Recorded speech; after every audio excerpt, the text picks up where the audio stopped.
ये एक ऐसी हालत है जिसमें बच्चे के पैदा होने से पहले ही इसके यूट्रस के अंदर डेथ हो जाती है। ये अमूमन वो बच्चे होते हैं जिनमें हार्ट बीट अभी प्रेजेंट नहीं होती। फीमेल इनफर्टिलिटी, हमल के ज़ाया होने की अलामात और वजूहात। Sign and symptoms of miscarriage, क्या आपका हमल बार बार ज़ाया हो रहा है? बार बार हमल का ज़ाया होना औरत को बांझ कर सकता है। मिसकैरेज से बचने और प्रेगनेंसी को एंड तक लेकर जाने के लिए मुकम्मल वीडियो आखिर तक लाजमी देखें। अस्सलाम वालेकुम नाज़रीन, उम्मीद करती हूँ आप सब खैरियत से होंगे। नाज़रीन, आज मैं बात करूंगी इन औरतों के बारे में जो बार बार मिसकैरेज जैसे प्रॉब्लम को फेस कर रही हैं। मिसकैरेज क्यों हो रहा है, हमल ना ठहरने की वजूहात क्या हो सकती हैं, प्रेगनेंसी में किन बातों का ख्याल रखना जरूरी है, ये तमाम मालूमात आज के प्रोग्राम में बताऊंगी। मिसकैरेज होता क्या है?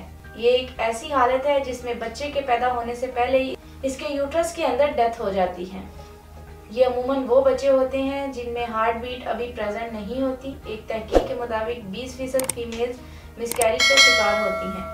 अर्ली प्रेगनेंसी में 30 to 20 वीक्स के अंदर अंदर मिसकैरेज होने के चांसेस बहुत ज़्यादा होते हैं। मिसकैरेज के चांसेस उम्र के साथ साथ बढ़ जाते हैं। अगर औरत की उम्र 30 साल से कम है तो मिसकैरेज के चांसेस सिर्फ 10% होते हैं। अगर औरत की उम्र 40 साल या इससे ज़्यादा है तो इसमें मिसकैरेज के चांसेस 40% होते हैं। अब इसकी कुछ वजूहात के बारे में बताती हूँ। इसकी पहली वजह हार्मोन्स इम्बैलेंस है और ऐसी कंडीशन में प्रोजेस्टेरोन का लेवल कम हो जाता है क्योंकि वायबल प्रेगनेंसी के लिए प्रोजेस्टेरोन हार्मोन बहुत अहम होता है।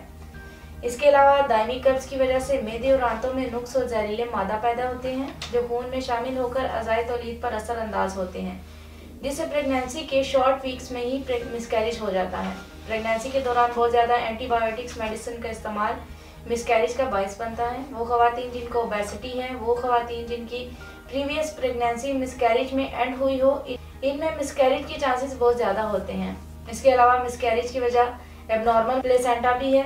ये वो जगह है जहां माँ और बच्चे के दरमियान ब्लड फ्लो जाती है। अंडरवेट या ओवरवेट भी मिसकैरेज की वजह बन सकता है। अब इसकी कुछ अलामात का जिक्र करती हूँ। जिस औरत को मिसकैरेज होता है तो खातून को शदीद दर्द होता है। इसके अलावा लोअर बॉडी में क्रम्स शुरू हो जाते हैं, लोअर बैक पेन होती है। इसकी वजह से प्रेगनेंसी की तमाम सिम्टम्स खत्म हो जाते हैं और औरत को इस वजह से पीरियड्स आ जाते हैं, यानी हमल ज़ाया हो चुका होता है। वो तमाम फीमेल जो बार बार मिसकैरेज जैसे प्रॉब्लम को फेस कर रही हैं और इनका हमल नहीं रुक रहा, तो ऐसी कंडीशन में इन्हें इलाज की बहुत ज़रूरत है। और अब मैं इलाज के बारे में बताती हूँ। खवातीन के इन तमाम मसाइल और इनकी वजूहात को मद्देनजर रखते हुए तासीर दवाखाना के काबिल माहिरीन हुक्मा, डॉक्टर्स, लेडी डॉक्टर्स, फार्मासिस्ट और साइंटिस्ट ने बेऔलादी के मशहूर रूहानी मुआलिज हकीम डॉक्टर तारिक महमूद तासीर की ज़ेर सरपरस्ती मुख्तलिफ किस्म की जड़ी बूटियों पर तहकीक और रिसर्च के बाद बेहतरीन हर्बल इलाज मुतारिफ करवाया। तासीर दवाखाने का हर्बल इलाज खवातीन में हार्मोन्स को बैलेंस रखता है, जिससे माहवारी रेगुलर आती है और प्रेगनेंसी के चांसेस ज़्यादा होते हैं। इस इलाज में ऐसी तमाम अद्वियात को शामिल किया गया है जो कुदरती तरीके से औरत की सेहत पर असरअंदाज होकर इसके बढ़े हुए वजन को कंट्रोल करती हैं।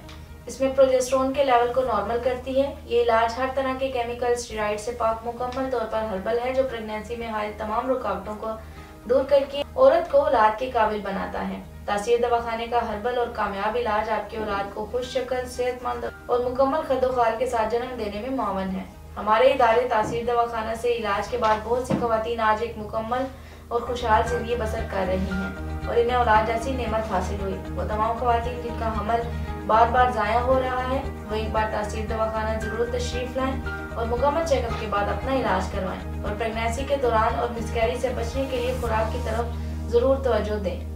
ताज़ा सब्जियां सलाद का इस्तेमाल करें। इसके अलावा मिक्स सब्जियां पकाकर भी खा सकती हैं। इसके अलावा फ्रेश फ्रूट भी लाजमी इस्तेमाल करें, लेकिन फ्रूट्स को अच्छी तरह धोकर इनका छिलका उतार कर खाएं क्योंकि फ्रूट और सब्जियों के इस्तेमाल से 70% तक मिसकैरेज के चांसेस कम हो जाते हैं। गरम और तेज़ मसालेदार खानों से परहेज करें।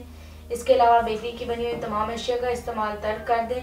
नेचुरल फूड का इस्तेमाल ज़्यादा से ज़्यादा करें। सफाई का खास ख्याल रखें। स्ट्रेस से जिस हद तक हो सके खुद को दूर रखें और सुकून और खुशगवार माहौल में रहें। प्रेगनेंसी के दौरान हल्की फुल्की वर्जिश ज़रूर करें, योगा करें, खुद को रिलैक्स रखें। इसके मतलब मज़ीद मालूमात और रहनुमाई के लिए स्क्रीन पर दिए गए नंबर्स पर हमसे रब्ता करें। अगले प्रोग्राम में नए मौजू के साथ दोबारा हाजिर होंगी। तब तक के लिए मुझे इजाज़त दीजिए। अपना ख्याल रखिएगा। अल्लाह हाफिज़।